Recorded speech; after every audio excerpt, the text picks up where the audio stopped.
किती पोकळ पोकळ लावले तुम्ही? राजा, तुला समजलं नाही का रे? नाही महाराज, जरा समजून सांगा ना. हे विश्व पोकळ आहे. म्हणजे आपला सत्तू दादा. हा? अरे म्हणजे आपल्या सत्तू दादाची ढोलकी.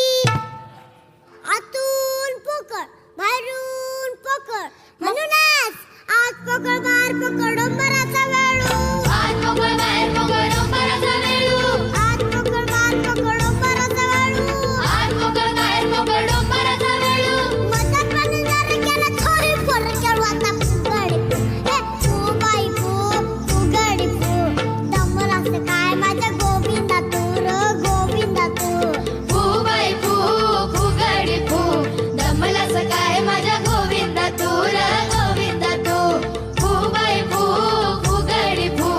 दमला सकाय माझ्या गोविंदा तू र गोविंदा तू. हो नवी नवी नवरी तो शौर्यवाणी लाज. नवी नवी नवरी जेव्हा शौर्यवाणी लाज. नवी नवी नवरी तवा शौर्यवाणी लाज. नवी नवी नवरी जेव्हा शौर्यवाणी लाज.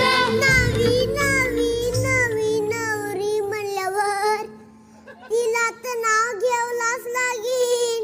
पण महाराज इथं नवरी कुठे आहे? ही काय आपली नवरी यगशौरी.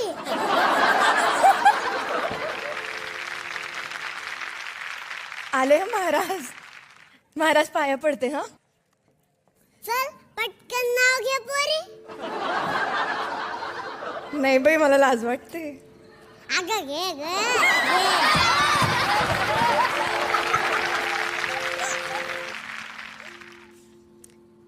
समोरच्या फडताळात ठेवले होते फणसाचे